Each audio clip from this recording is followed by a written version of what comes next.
Some school districts, what you have is you don't have the principal dealing with discipline. You have someone who is specialized dealing with discipline issues, and you have them even working with a board certified behavior analyst to be analyzing what discipline issues are we seeing frequently in our district and how do we address those on a bigger scale.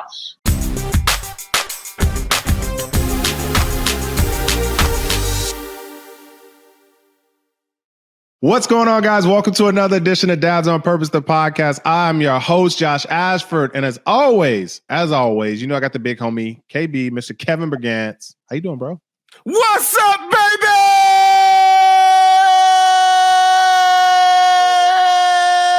And I'm back. Let's go.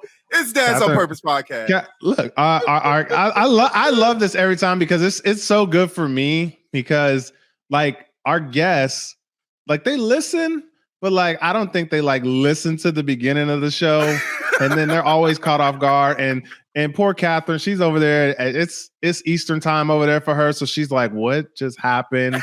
Anyways, Catherine, how are you doing? Introduce yourself, please. My name is Catherine Michael. I'm an education attorney, and I do juvenile law as well. And I cover a variety of different states, so I get a view of it all. All of it. I wish that's where we had Kev. That's where the like sound effects would have came in, because you know that rainbow, that like the SpongeBob rainbow. That's the.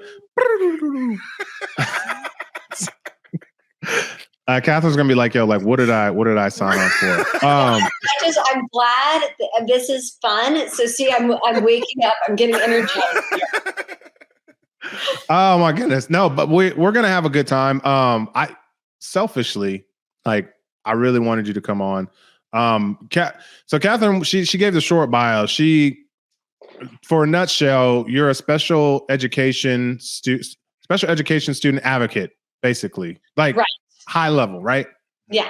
So anything to do with education and advocacy for students, correct? Correct. Okay. Now, we're going to get into like what exactly you do, but like, here's where I want to start. I want to start with like, how did you get into that? Because that's not like something like every kid wakes up and they're like, yo, I want to go do this. Right. And that wasn't me either. You know, I think a lot of attorneys get into an area because they had experienced it themselves. My background was healthcare law.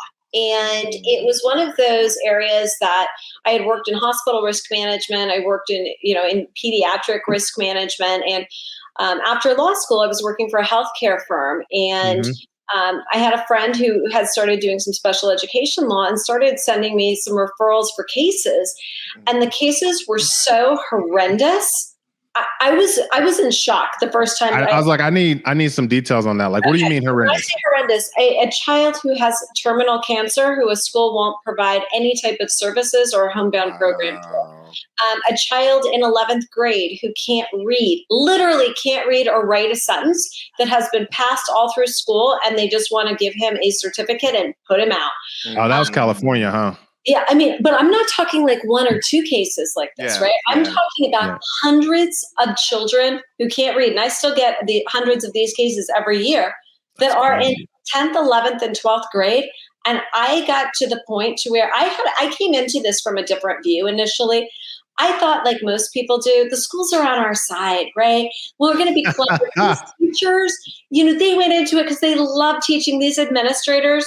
Okay, now I see it as a bureaucratic system where you've got good people, right? Most people who go into teaching start off as good people. But at some point, we've created some real problems because the number of kids I see who are illiterate is huge.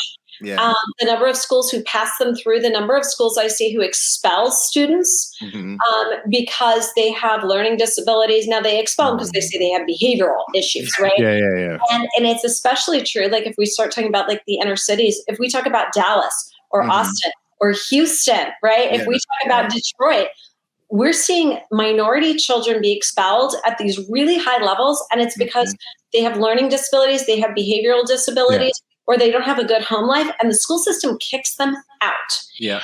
And when we all talk about compulsory education, right? You're going to go to jail if you don't send your child to school. Yeah. Exception. If the school says we don't want your child, nobody does a thing. So we are having a whole generation of kids that are completely lost in the system that we are basically saying have no worth. And so that's why I'm saying it was a shock to my system. This wasn't what I expected to find, right? Yeah. If this was in any industry other than the public school system, it wouldn't be tolerated. No, absolutely not. Well, but do you think though, and I don't know if I'm playing devil's advocate or if I'm just asking questions, because like I'm a strong advocate for like school and I wore this shirt today and not even on purpose. It says strong foundation, strong community, strong education. It's for my local educational foundation. But do you think that like the parents have to hold a brunt of that? Like some of the because like in my eyes, I spend a lot of time with the schools, and so I'm like, we're expecting like way too much of our teachers, like of our administrators. For sure, we're expecting way too much of our teachers, right? But the problem isn't in the parents, because children can't choose their parents. If you are born in an impoverished family and you don't have a family who can pay for tutoring, you don't have a family who can pay for a private school, there is no one who can tell me that child is not going to be deserving of education. And so that's, yes, our teachers are underserved, but they're supposed to, here's the deal. Their administrators need to get together and they need to be at the Texas legislature saying, we need more money. Okay. And they're not doing that. Right now, they're trying to take away more of the rights of parents to even advocate on behalf of their children. Texas had one of the lowest special education qualifications in the United States. They got penalized by the federal government for doing that. Wow. Not that we have lots of parents with problems, because we do. We're always going to have parents with problems. But we have a school system that is not invested in the kids. Yeah. You know what we call that in the hood? We call that a layup that I just gave you. Like, I mean, and here's the thing. I am a super sympathetic person. Like, I have a lot of friends who are teachers. They're not being given the supports they need. Resources. The aides in the classroom. Their classrooms are overpacked. I mean, but again, the teachers are they're at the lowest level, right? They're the sort of the boots on the ground.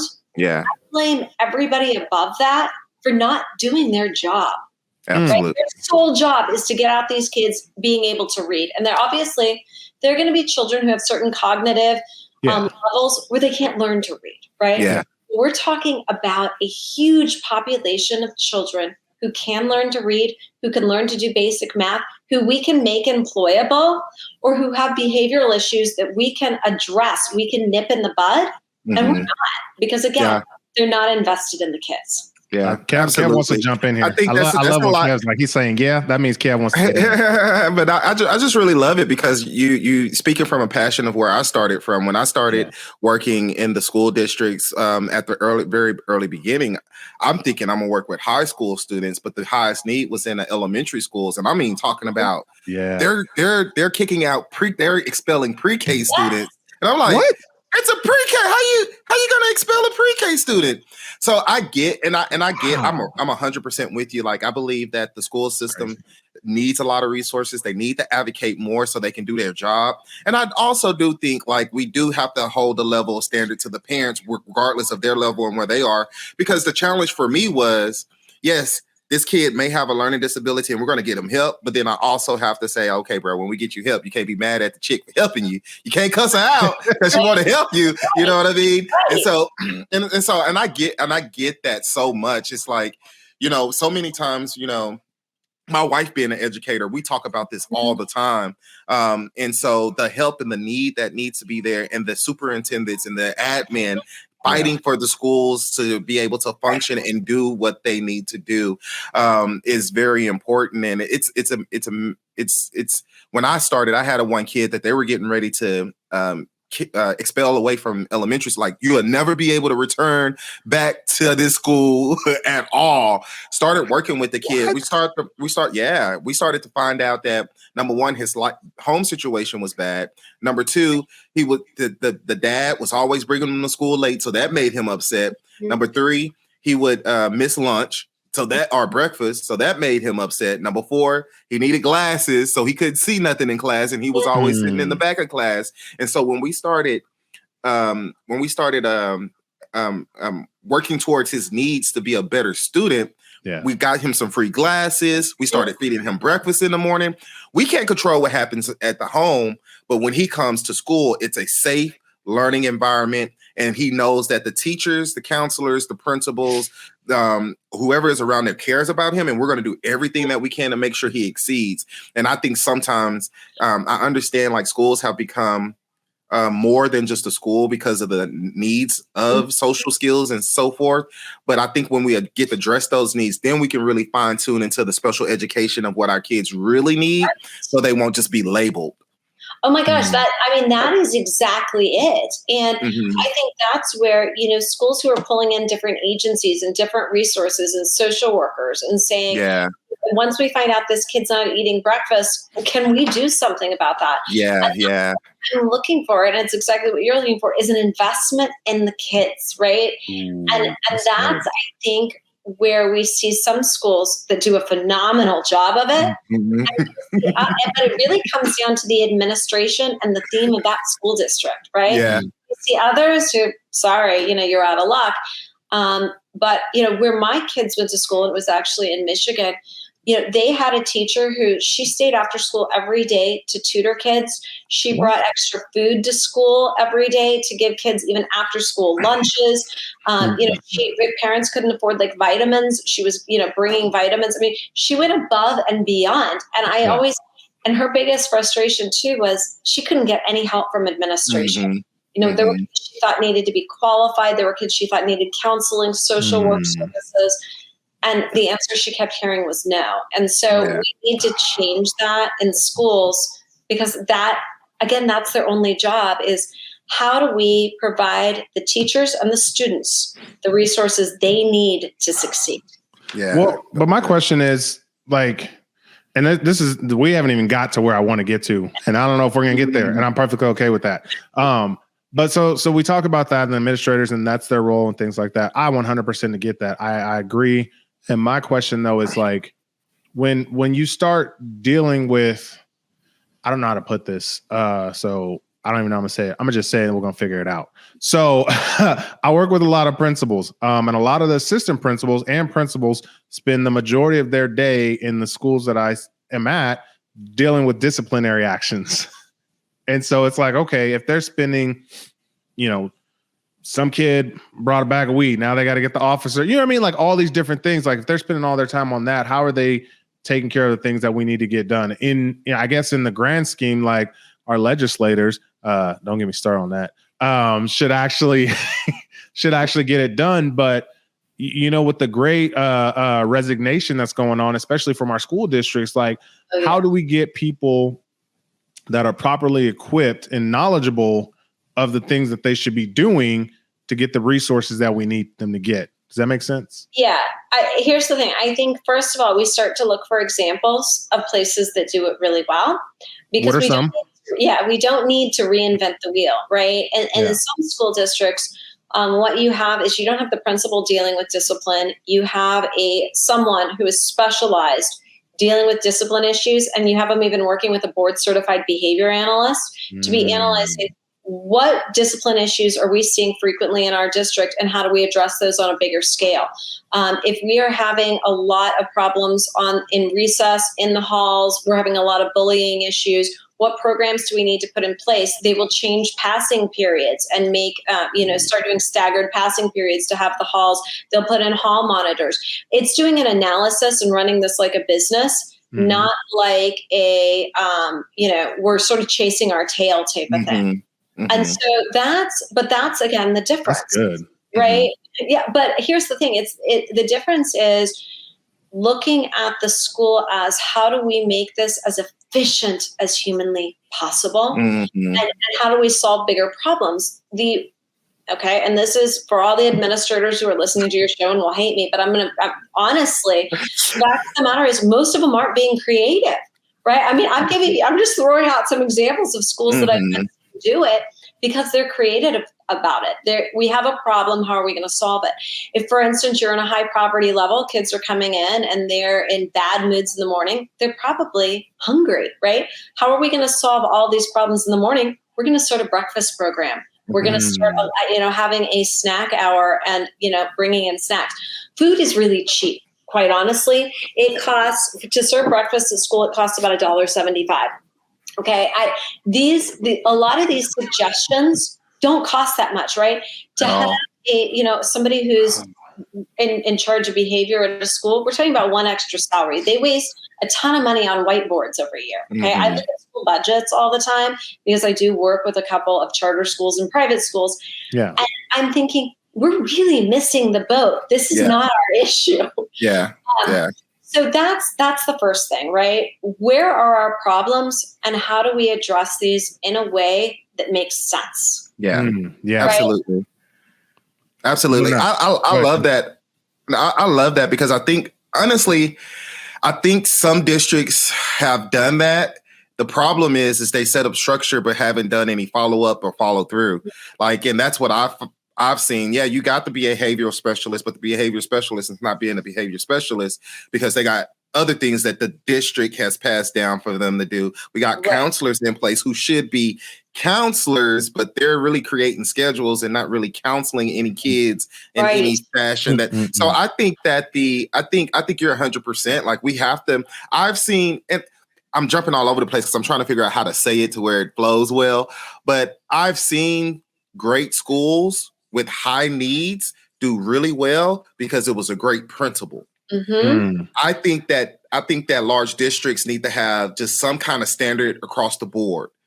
This is how we're going to run our school system, XYZ. Now you can add your kind of flair or whatever you want to add to it, but we've seen it work in this area. And even if you work in pyramids, maybe it's a framework just for this area because of your context of the people that you serve in this area.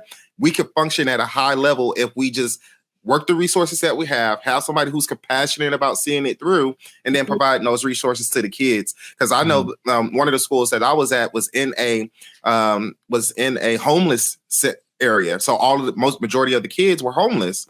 We had take food home in the backpack on Fridays. They had me come every Friday. We went to SeaWorld. We went on camps. We did all of these things to engage and inspire. They had whatever funding she had for those babies, she gave them. The teachers didn't have to want for anything, but that was the principle with the mind state and the vision in order to see that come forth. And I agree with you that we need more schools to see what's creatively happening and what's working at other areas, and then how can they not only just put it in place but really see it through.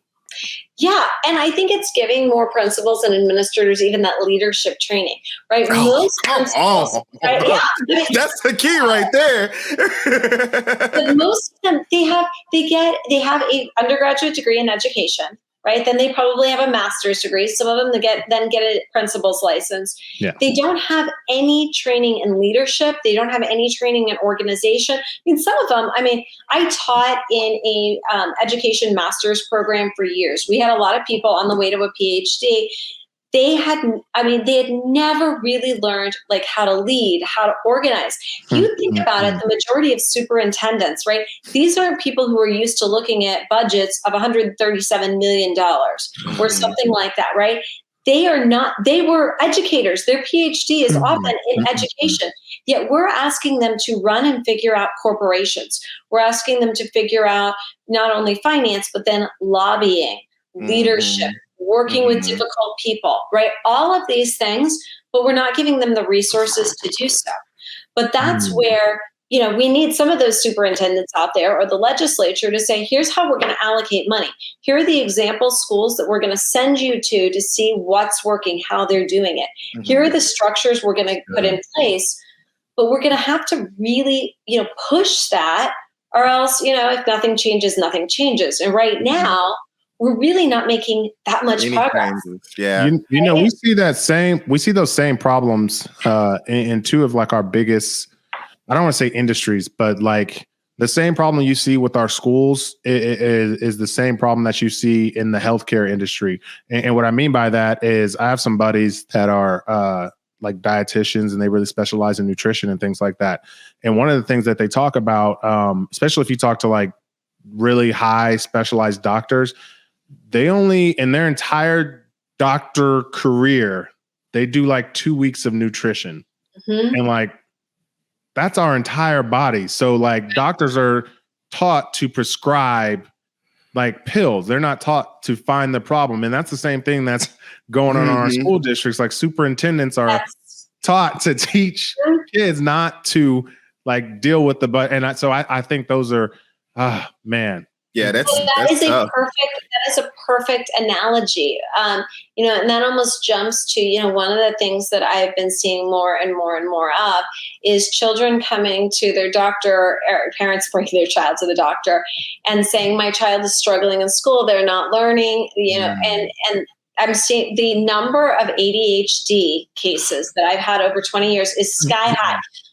All the kids now are on Concerta, Strattera, Adderall. It doesn't matter. Yeah.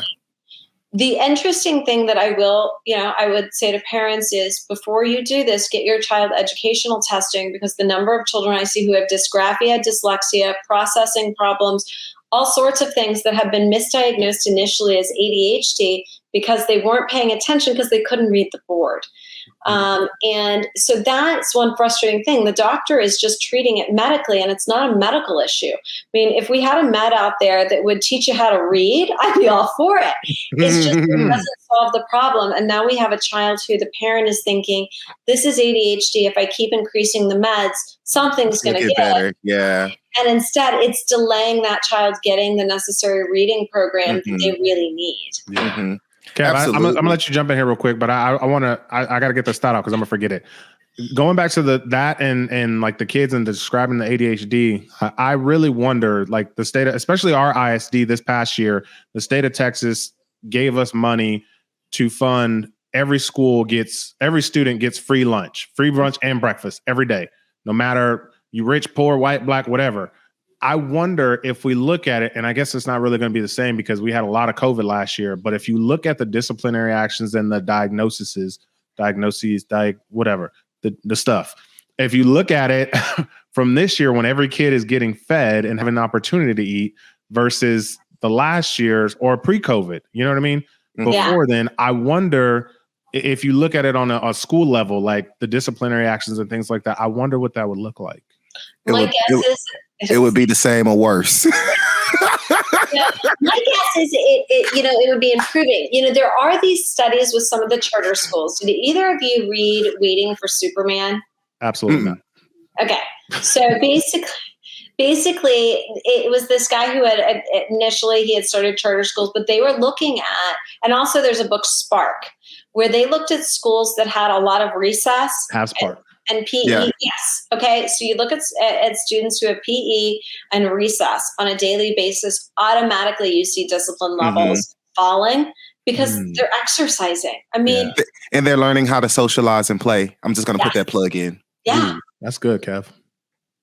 I mean, and that's why I will never forget this. And, when we talk about things, we just want to get in. I was sitting in a case conference, which is an IEP meeting, in different places, we call them different things. In Texas, we call them an ARD.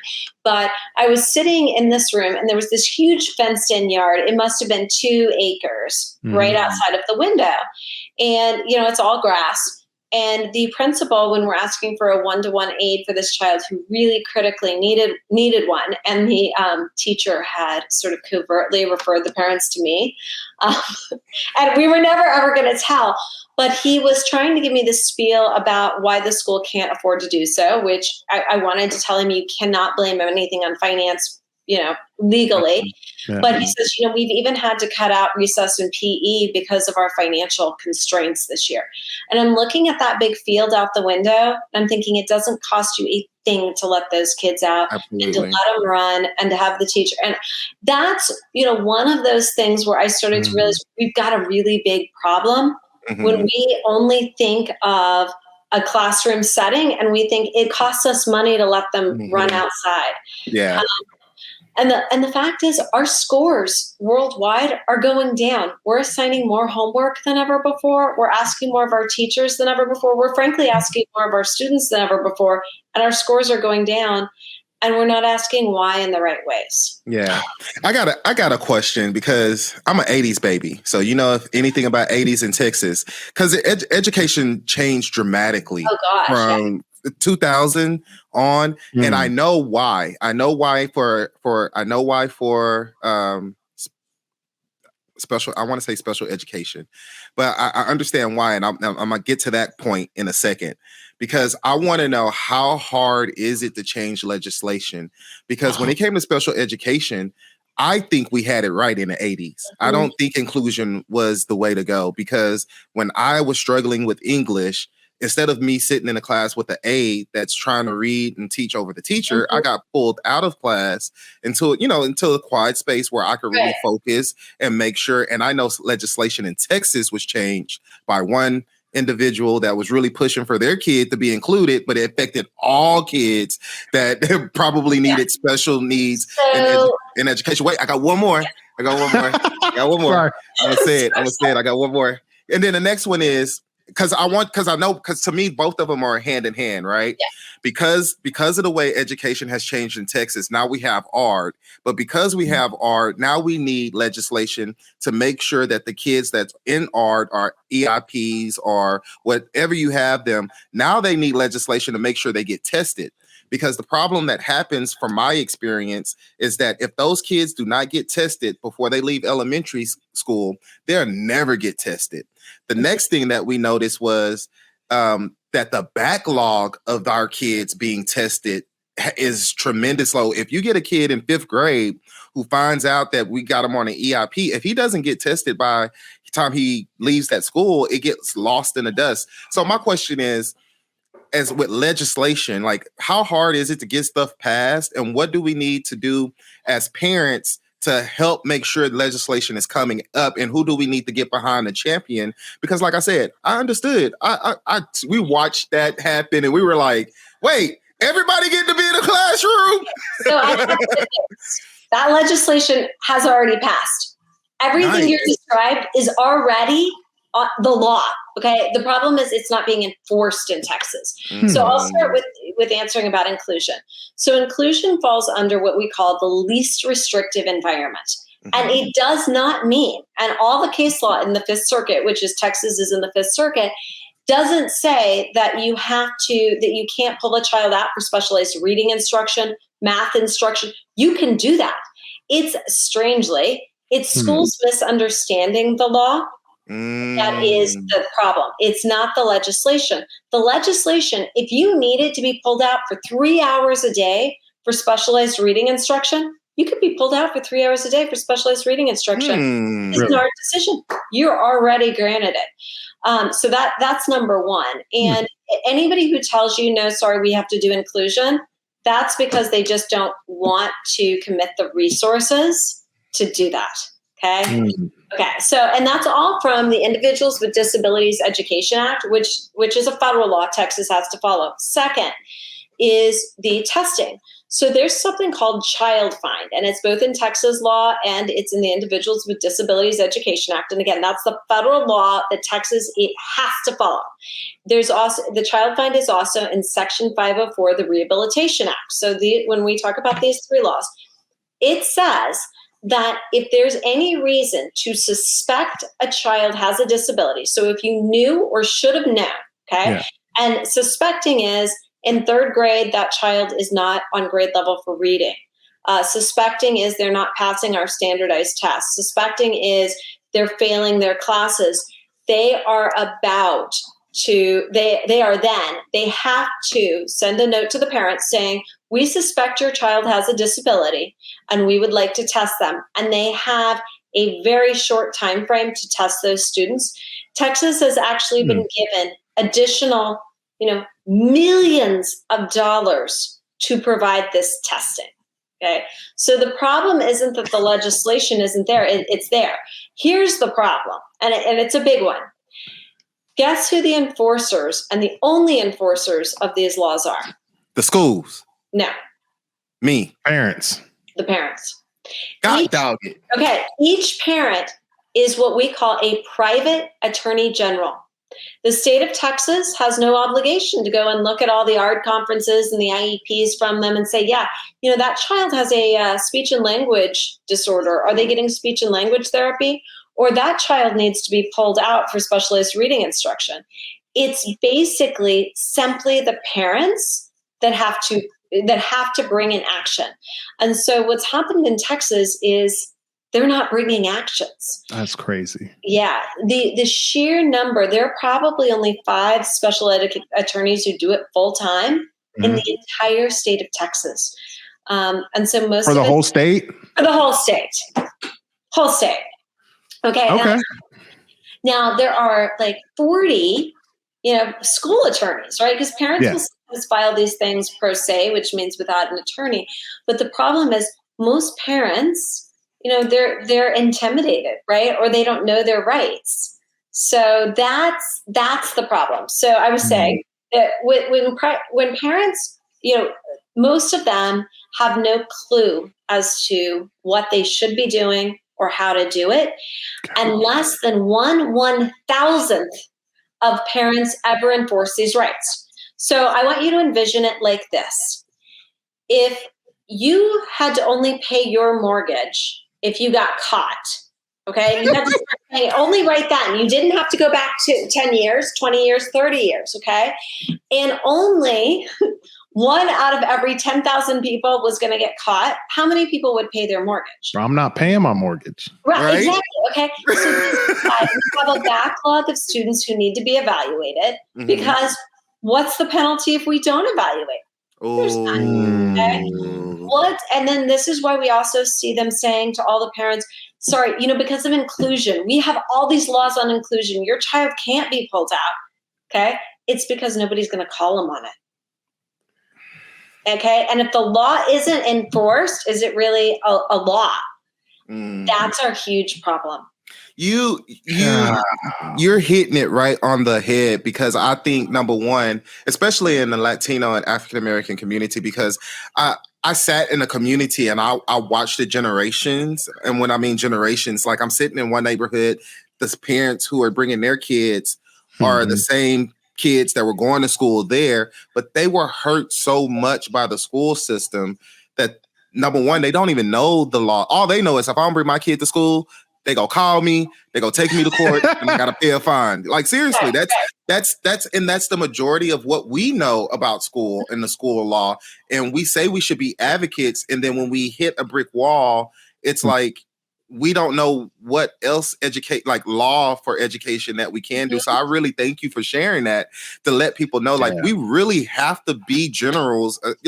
We got to be the ones who are fighting for our kids' education. And we have to somehow get knowledgeable about education law so that we can, in turn, implement and push it in our own cities and schools to make sure all kids, because I'm all about all kids. Like, if my kid is in there, and I had a kid, one of my kids' friends the other day was like, I gotta go make up time for school, and she was like, can I go home with y'all? No, you need to go make up that time for school. Like, all kids need the support, and if we know the laws better, then we can definitely go in and fight a better fight. Exactly. And I think that's it. Even understanding the law on inclusion, you're able to say, I don't think that's the law. I mean, what I encourage parents to do is, if you go to the Texas Educational Agency's website, which is basically just an arm of the Texas Department of Education, like in Indiana, we have the Indiana Department of Education, Michigan, the Michigan Department of Education. Just go to that website and you can print off the Texas code, and it's basically almost identical, because it has to be identical, to the Individuals with Disabilities Education Act. The Individuals with Disabilities Education Act, and I'm saying it twice so that people will write it down. It's just say it one more time. Yeah, Individuals with Disabilities Education Act. And they have question and answer. That is, if you put it in, it'll come up on the U.S. Department of Education's website. There are questions and answers. Parents should print it off. They should print off the commentary. They can bring that in. No matter what state they're listening to this podcast in, they can bring in that federal law and say, it's interesting. I'm asking for related services. This says here I can actually get recreational therapy. This says here that transition services need to include vocational training, travel training. They can go through, psychiatric services are included. So what you're telling me, it is laid out already in there. We just need to go and access it, and it'll tell you exactly what your kid has access to under Disability Act. That's exactly. cool. And I don't even know if I have it right here. Let's see if I do. Like, I tell parents to print off a binder, okay, like this. And I use this as my little example. I'll see if I can get it here. But I just basically, you just go through, and this is one I made for a parent to, just show the parents that I work with examples. And this article. But you just, there we go. You just flag the different pages, right? And that's exactly the way that you take these to ARD meetings, IEP meetings, case conferences. And so you can flip immediately to something called, for instance, ESY. That's Extended School Year Services. If your child's going to regress over the summer, school is supposed to provide those. Yes, that's already in the law. So wait. Because I know for a fact there are kids who are probably having already disability, but they're having to pay for summer school because they didn't pass their classes, or they didn't. So would that be a part of that? So it would be illegal to bill them for the summer school classes. But remember what I said, who's the enforcer of the law? It's the parent. Okay, the schools, that's what I'm saying. Once you start to understand the law, your eyes get wider and wider and wider to the point where you're like, do they just not follow it? And you start to realize they don't. And they don't educate their teachers on the law. Most of my friends who are teachers, they don't know any of this, right? If we weren't having martinis at my house, they wouldn't even, see what it looks like, for Indiana law. Okay. Yeah. Most of them haven't looked at the IEPs of the kids in their class because they're overwhelmed. They're just trying to grade their papers at the end of the day. And, they come over here and I'm educating them on what they're supposed to do. Here's what you should be doing at the case conference, because I think nobody in their district bothered to do it. Because they, and that's where I come back to, they're just not invested in it. And that's where, I come back to where I started. We need to have these administrators invested in it. And we need to find a way to start holding them accountable. Because if this was any other business and we didn't care about our customers, imagine the reviews if we were looking at reviews for schools online, right? Yeah. And so that's where I'm saying there's got to be a bigger investment. And Go ahead, Kev. Go ahead. I was just gonna say, it's amazing because we pay taxes. Like you said, it's a corporation. We're actually invested. If you own a house in any area that has a school, you're paying taxes that goes towards that school, and like you're just not invested in. You're not invested in seeing your neighborhood be better because you're not invested in the school that your home is in, and you're not going to the board meetings, or you're not. So we have to get invested, and I think that's very it makes sense, because even at one point I was working very closely with a board, and I started to realize actions, words, only speak so much. You got to have the actions and the ability to lead people in such a way where it's gonna make big change. And what I noticed was those who were invested, their part of their district change, but those who weren't invested, their district didn't benefit for anything that one person was fighting for. So now that whole community, he got the district to pay for everything, but now that's the only area that's getting the funds or the resources that they've been fighting for. So you have to really be highly invested into your school district and into your schools in your neighborhood. Your investment, you're paying stock. Every time you pay your property taxes, you're paying into the stock of your school. That's crazy. Not true. I mean, yes and no. That's a whole different. Sorry, that's a whole different conversation. That's school finance. Sorry, I get very upset about the Robin Hood Act in Texas with our property taxes. I don't know if you know about that, Kev. Yeah. All right, Catherine, do you know about it? No, is that the one where they're pulling money from some of the districts and putting it into the others? Yeah. No, they're going to Austin. They don't go to other districts. Oh. So my district, I think we sent back, $200 million. Plano ISD sent about half a bill. See, that's what I'm saying. When we start to look at these numbers, right, you could run a small country, okay, and yet, okay, and the money keeps going up. Teacher salaries aren't going up, right? My friends who are teachers are earning about the same amount they earned in the 90s. Okay, so that's the thing. Teacher salaries aren't going up, but somehow we have school districts. I was looking at a budget the other day, was $250 million. Where is all the money going? And when I start to look at the breakdowns, I can assure you it's not making it to the classroom other than enhanced, that's why I'm talking about the whiteboards, okay? I was looking at like the smart TVs. Like we have computers, they're the equivalent of smart TVs. Just play the YouTube video on the massive computer screen you already have in the classroom. And so I'm not, a teacher would have jumped for joy to get an extra bonus of $5,000 that you just spent on this, right? We could actually keep people in the classroom. It's not making it to the staff. And they're looking at these budgets saying, oh, we've got to spend this money before the end of the year. What can we buy? Right? Let's buy a whole bunch of new chairs. I'll go in some of the administration buildings, and I call them administration buildings because there's not a student in sight. And I'm walking into a 3-story building with beautiful granite sinks, like tile I can't afford for my house. And again, I'm thinking, okay, most teachers would jump for joy. Let's take out all these, the big, the round sinks, the ones that are super pretty. Like, we could give these to all the teachers and say, here's your perk for working for us. Right. I was literally just at our administration building on Wednesday for a board meeting. And I was like, just thinking about exactly what, like these massive, like 15-foot ceiling, full glass conference spaces. And I'm just, golly, let's go ahead. Go ahead. No, you go. Because this is what I wanted to go this whole time, but all this stuff is just so good. Like oh my goodness, what time is it? Oh my goodness. Okay. I'm not looking at the time. I'm looking at how long this episode's been. So I don't know, whatever. We're gonna figure it out. What are like, maybe like top, so you specialize in special education, being an adversary.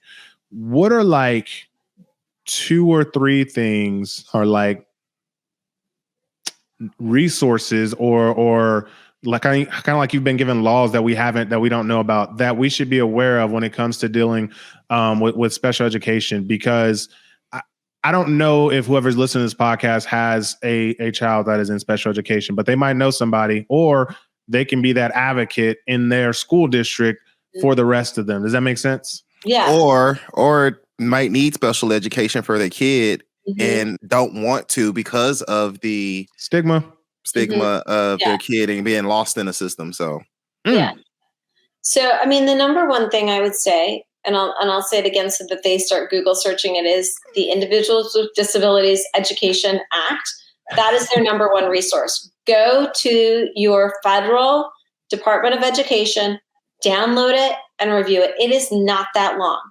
And it's not that complex. And go to your state's education website and download your state law. That's even easier. I mean, these are not complex reads. Once you read it, the next step is making sure you're prepared for, sort of challenging the school system.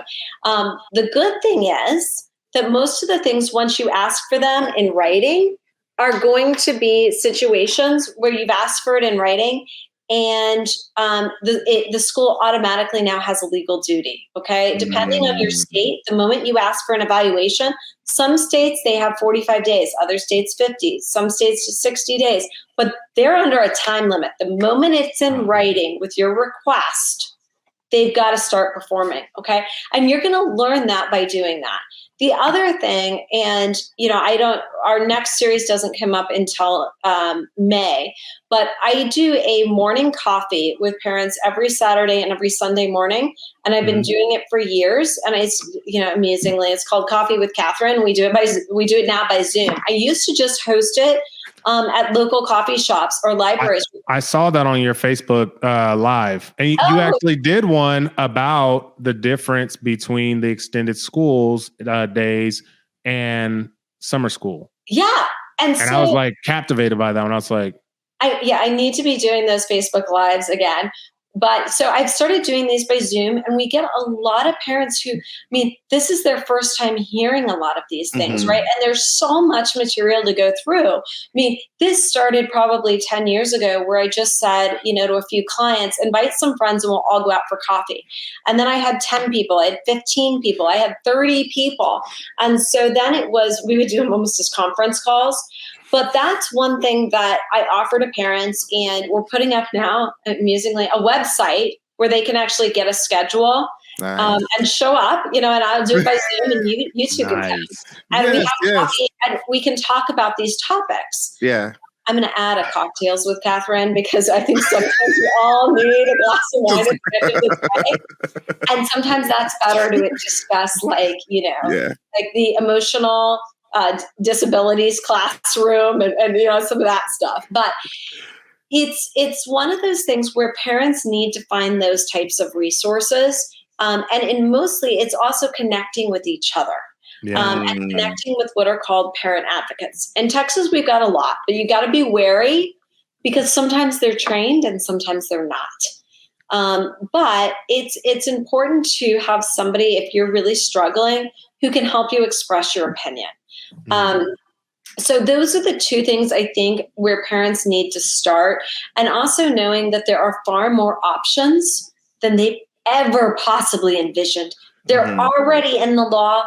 Sometimes it's just finding them. It's sort of like those cures we find out in the rainforest, right? It's sitting there waiting for us. We've just got to actually do the work. Yeah. So, that's something I think is important. Then the other thing that I started doing, because what I discovered is that every single one of my clients, I used to give them these special education books on the law. They were bored out of their minds. They couldn't make it through the first page. So I decided to write a really fun and humorous one. It'll be coming out this summer, and it's called Rise to It. Yeah. So this summer, I'm going to have to send you guys a copy. But it's basically making this as fun as I possibly can to read, because it is hard stuff, right? Yeah, it is. Definitely. Yeah. And I think it's also teaching parents how to advocate and not be afraid to do so, how to do it in a diplomatic way. Because frankly, most of the teachers are in the exact same boat. I would say, and don't tell anybody, outside this podcast, but we get a ton of referrals from teachers because they're in the same boat. I need a reading specialist for this classroom. I cannot do it. Here, call Catherine. And that's what's really funny is the sheer volume, right? The teachers are our best allies. Yeah. But that's, again, where I think parents need to know too, when they're negotiating, it's not necessarily with your child's teacher. It's getting into administration and saying, this is what we need and why. So when we advocate, is the first step to advocate with the administration on that campus, or is it to advocate with the administration in the district? It depends on what the issue is going to be, right? So if your issue is, first of all, I need my child tested, that would just go to your principal. You could send it to the principal and the teacher, and you would say, I believe that my child may need special education services. They have not been, performing well academically, or, believe it or not, just functionally. Your child doesn't just have to have academic problems. They could just have behavioral problems. Yeah. They could have, high functioning Asperger's. So you need to send that email to your teacher and the principal saying, I want my child tested for special education. And guess what? They have to do it. There's no way around. Okay. They've got to send you the consent and they've got to do it. There's no wiggle room. So that's number one. Then number two, that evaluation is going to come down. And here's the great thing. Let's say you don't agree with that evaluation, or you think that the school just sort of skirted over everything. Yeah. The school has to pay for an independent educational evaluation by a psychologist that you want. Okay. They have to pay for your second opinion outside of the district. There's about to be a lot of pissed off principals. That's the number of parents I've had send the email to the school, I don't agree with this evaluation. I want an independent educational evaluation. And the number of emails back from principals that are, I don't know what you're talking about. We don't have to do anything like that. That's huge, but they do. Okay, so that's number two. So that's where I say parents start. You need that testing. And then it's taking that testing, going to an ARD meeting, getting your child eligible, and realizing that special education, the definition in the law is simply specialized instruction. It's not a place. Because your child is qualified for special education doesn't mean they're going to the resource room. It means that they're going to get specialized instruction in their area of need. So especially, again, reading. Reading's a really big one. It means that you can get them pulled out for specialized reading instruction. Accommodations, like getting the textbooks on tape, getting, even the large wording, all of that. Like I guess it's not tape anymore. Okay, getting audio textbooks on your iPad. Banana. Whatever, Android. Okay, whatever device. I'm like hearing this, I'm overwhelmed just about like the things you don't know, right? Because again, I have a 18-month-old and I have a 3-year-old. The 3-year-old, we just signed her up for pre-K. She starts going to pre-K this fall. And I'm sitting on the website just trying to ask, like, hey, how much is it for me to pay for lunch and breakfast for her? There's nothing on the website. I have my kids, their godparents are teachers in the district. One of her uncle is going to be her pre-K teacher. He has no idea how much lunch is. Yeah. And I'm just like, if I can't find out how much lunch and breakfast is going to cost me, how the hell I'm going to find out everything else? Right. And I think there's no point. That's the end of my point. That's it. Right. But I think that goes back to what we said earlier. It's like we have all of these great things, but are they implemented well so that it could be a benefit to the parents and the kids? Right. And so a lot of times, and I even think about, because districts, right, they're a corporation and they just signed on a new contract with somebody else and they didn't have the time or they didn't want to go on and change and update the website in order for it to be beneficial for the families. And I think that's, to me, that when I look at, not just because she's my wife is a really good teacher. She puts in the work. My mom is a really good teacher. She puts in the work. And what I realize is that education has went so left where they don't have the time and the ability to do everything that they possibly can do for the kid. So as my wife is a assistant principal now, she's over testing, and as she is so invested in those kids, she's losing her mind because she's trying to track the EIPs, making sure the EIPs are in place, making sure the teachers are implementing the EIP for the testing, which if they don't, she gets in trouble and the school gets in trouble. So it's like, it's very important, but then at the same time, I'm watching her spend 3 and 4 nights in a row up all night trying to make sure these things are being done. So I also think when we talk about advocacy, I think we also have to say, not just for the kid, but for the resources and for the ability to actually make these things work. Like that's when I think about education, the biggest thing that aggravates me is if it's in place in order for us to help the kids, we should be so invested that we want to see these things work. We should want to see a kid go through the EIP and come out within 14 days with whatever they need in order for them to be the best student that they can be. 45 days, that's almost a whole report card and a half by the time they get the resources that they need. You know what I mean? Like, I'm like, dang, he done made two Fs, and we're still waiting on the EIP to be done. And that's where it really is crazy when we talk about even the stress that that we have when we have, somebody who is trying to do their best, and we have the teachers in the classroom, right, where they're not being taught the law, they're not being given the resources, they're not being given the ability to even, carry this stuff out. And that's really, I think, what becomes the big problem, right?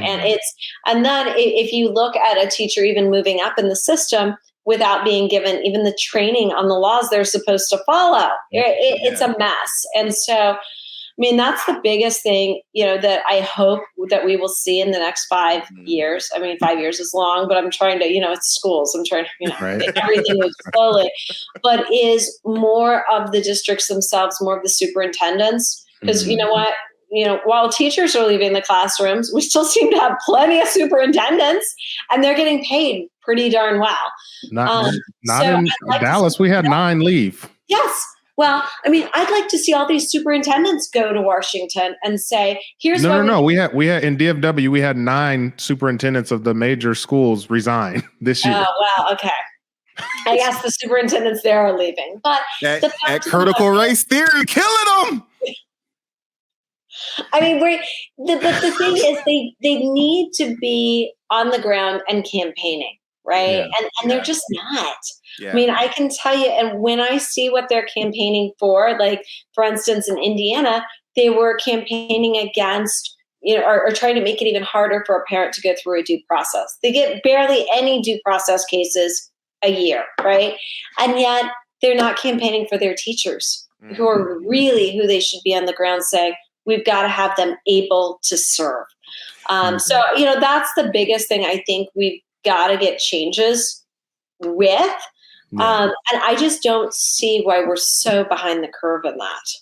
And so, I mean, that's been a frustration for 20 years. I just heard you say something, and I know you said it, and it caught my attention earlier, and I just really, it just really is like, all right, our administrators should be going to Washington fighting for better schools for our kids. Is that what you're saying to me? Yes. And I that's what I'm just not seeing happen, right? I mean, I see them go and, they'll ask for more money, but I'm not hearing it with the passion of, we've got 25% of our school population that cannot read. Here's how we're spending our money. We're not buying whiteboards. We're trying to hire more teachers. Our classrooms are overpacked. I'm not seeing the passion that I would expect. Yeah. If I was running a corporation and my sole job was getting out people that were employable, and I had, groups of students where I, had a high number of children who were non-functional because I didn't have enough reading specialists. I didn't have enough school psychologists for testing. I mean, I would be on the ground pleading for them. I mean, as you guys know, I'm out on podcasts to get parents motivated. Yeah. Okay. It's one of those things where we got to do something different because I'm seeing greater problems now than I saw when I got into this practice area. Yeah. And that's what scares me, because if a child can't function, we're going to be supporting them for the rest of their lives, or they're going to end up in the criminal justice system. And we've got a real problem with sort of the school to prison pipeline right now. Oh, don't give Kev started. That is like another show, right? All day. and we can do that show, because that is one of my biggest campaign areas, because that's got to end. And that is a really big issue, and it's a really big problem. And so instead of, we're willing to pay, the average prisoner costs us $60,000 to $80,000 a year. Yep. Yet we're not willing to invest an extra 5 or 10 when they're in elementary school. And not only is it lazy, it is really poor planning from a financial standpoint. I mean, keeping somebody in prison for 10 years is going to cost us between $600,000 and $800,000. Imagine if we had just given them the services they needed to be actually employable, to be able to rent an apartment, to have the basic skills to survive. But we're not doing that. Yeah. We're more willing to pay, right? Long term. That's 700,000 is literally just to incarcerate them. That's not counting the loss of income that they could be making, or the positive impact they could be making, because now they probably have mental health. Don't listen. Catherine, thank you for coming. Oh my God. Like, no, because this is what happens. Like we see those other conversations. Like we just. Bro, I'm stuck on this because I'm just gonna tell the truth. Go ahead. Like, when the pandemic hit, I thought that was the prime opportunity for us to change our school system. I really feel like that was the prime opportunity for superintendents to say, hey, for years we've been saying this is not working. this is the changes that we want to make. And in order for us to be successful in the future, these are the steps we need to take in order for my school. You have millions of kids already not coming to school. Right. You have the opportunity to restructure, rethink what is going to take in order for us to push forward in education. And so I'm going to tell you, you gave me so much more power, because I think we empower the parents. And so the parents are in Austin and they're like, yeah, we want to change this and we want to change that. But now I'm thinking, because I'm all about mobility, now I'm thinking mobilizing people. Now I'm like, all right, I got 20 people out there. Now I need to go get the superintendent. Mm-hmm. And I say, hey, we hired you for a job.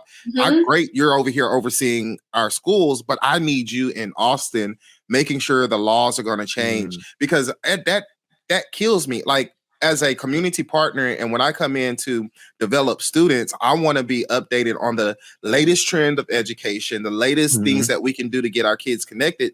So I'm on EdU reading all these articles on how to have a better school system. And then I'm looking at the school system like, damn, I just read 20 articles on how we can change this. Why aren't we doing these things? And so now it's like, okay, superintendent, you said we could have a better education. You said we could have a better school district. How are you going to do that legally? Not how you're going to do it within the school, because we know you could do that. You can manage chaos, but how are we going to have real true change for our school districts?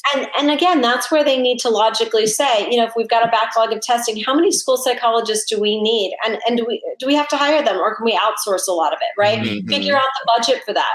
Do we need reading specialists? Do we not have enough? If we have 2, do we actually need 6, right? They need to actually be figuring out their budget like that. I mean, I'm telling you, I go to board meetings, and again, I work with some charter schools as well. And, I have to go through this analysis with them. And I'm like, I never worked in education, but, I run a, multi-state law firm, but I'm looking at it and saying, we need to actually analyze what problem we have to fix it, right? Because what happens is, even when we talk about a superintendent going to the legislature, they say we need more money. And then let's say the legislature gives them more money. They're not sure really what to spend it on. Mm-hmm. That's why we really need them to be looking at this from a concrete structure. We need to give every teacher in our district a raise of $10,000 or $15,000. What is that cost going to be? Okay, maybe that's going to be $4.5 million. So we need an extra $4.5 million. Plus, we need 10 reading specialists to actually come up with, here's what we need. Here's how we're going to spend it. Because what's happened is the legislature in Texas and in lots of other states has gotten tired of handing money after money after money over, and we're not seeing results, right? And I think when we all talked about like No Child Left Behind, that was one of the big problems. We didn't see results, right? We would increase the funding for some schools. And we might see this with the Robin Hood Act too, right? But we would increase the funding for some schools by 30, 40%. We're talking about massive change. Yeah. The level of testing didn't go up because they didn't know where to spend it. They weren't looking at it like a business. They were looking at, we got this $30,000 in. We're going to buy all new desks. We're going to get another building. We're going to add extra wings. Okay. Never does it make it to the teachers, the students, the reading specialists, the behavior specialists, the school psychologists we need. And so that's where there needs to be this analysis. What do we need? And then let's go ask for it. Here's the thing. And I'm going to say something, we're going to get out of here. Because like in order to get it right, like there are so many systems that we have to overhaul. Like so many. So I told you I sit on the board for United Way of Denton County. And so we deal a lot with people that are experiencing homelessness, right? And with COVID, the Fed gave Texas a lot of money. Texas gave our county a lot of money. Our county assigned our nonprofit to run the money that's going into our county for eviction prevention, right? And to keep people out of literal homelessness. But what you see is, one, so far, I think we've spent $18 million on eviction prevention, right? But I want to say a quarter of that went to people staying in hotels because there's no affordable housing. And so we have this crisis of people that are experiencing literal homelessness, but we can't find, even if we had the money, we can't find a place for them to live. And so now you have these kids that are suffering all, like that need all these different resources. And even if we had the money, where are we going to get the people that are going to like, it doesn't like none of it works. Like, like that's what I'm trying to say. Like none of these systems work. And we're going back to the jail, the school to prison pipeline. Like none of these systems work. And I don't know the damn answer. And I thought we were going to end on a high note. Now I'm just mad now. Yeah, you done got me mad. Look, we know the answer. To end on sort of on an optimistic note, here's what I will say. We do see systems that can work. It's just we've got to revamp how we're looking at it, right? And we've always got to come in with sort of that new analysis, and so that we're not reinventing the wheel. I mean, there are some things that are always going to be an uphill battle, right? They are just always, it is going to be hard, especially when we're dealing with homelessness. And when we're in areas like California is a big one, right? Where you just can't afford housing at all, right?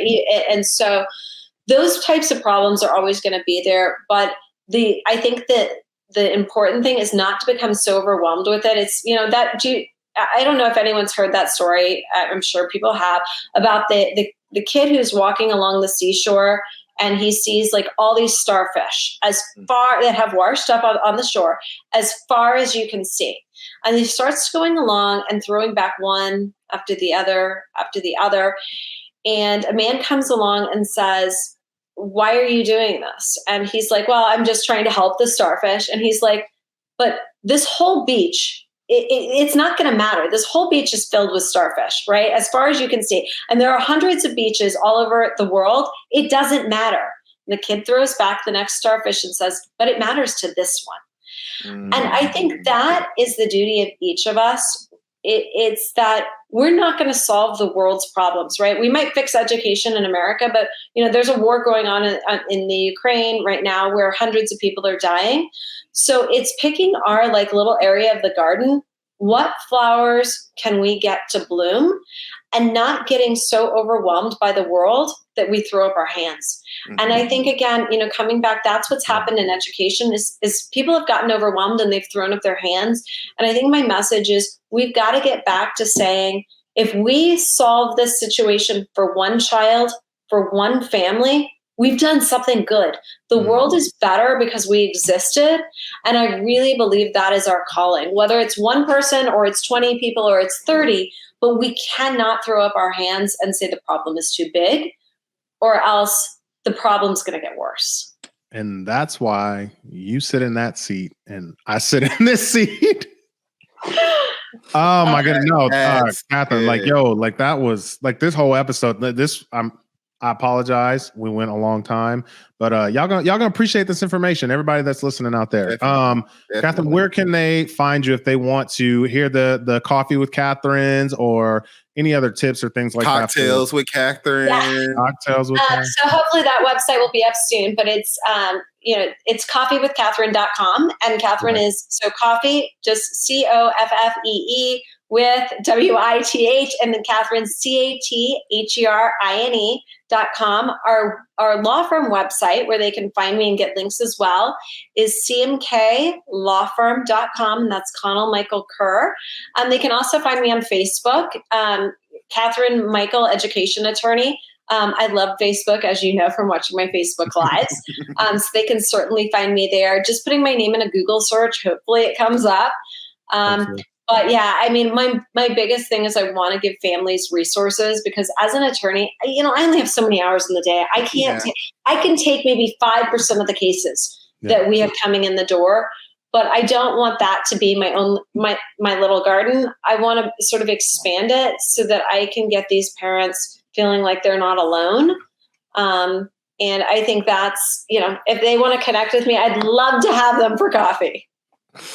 KB, what you got, man? Man, this was just so good. Like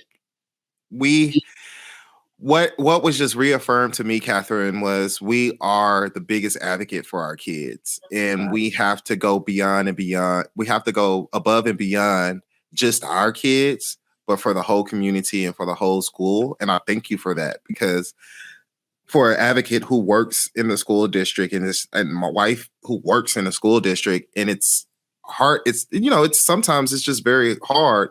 And so what I got from this was, y'all, we have to fight. Like, our kids deserve a free public education. Like, your school district your school, wherever your kid is going to, your kid deserves the best education that they can deserve from that school. And we just have to be the advocate for that. And I even believe that even if I'm the advocate for my kid, I could be the advocate for somebody else's kid.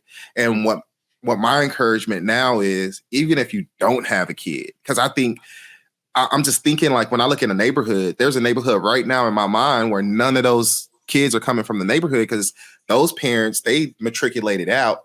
That school still needs you to advocate for those kids that are going in that school. Like, you still need to advocate, because you know what it takes in order for us to make sure our kids get the best possible education that they can get, and that we just need to get behind them and better mobilize, know the laws, and don't be intimidated. I think so many parents are intimidated to go and fight for their kid, because wherever they get told no, because they don't know or they don't understand. Catherine just told us, go to TEA, download the law book, and just educate yourself. Go to Coffee with Kat, go to Cocktails with Kat, go to her Facebook page, learn some more information, and don't be afraid to advocate for your kid, because you're more than qualified. And there's people that are willing to get behind you to make sure that your kid gets exactly what they need to have a successful education and career in public education. And to quote the world's best game ever made, boom shakalaka. I'm just kidding. Yo, this has been a fantastic episode. Thank you guys for tuning in. We love you guys. Like the podcast, subscribe to the podcast, share the podcast, share for 3 people. 1, 2, 3. Until next week, take care. God bless. We love you guys. We out of here. Peace.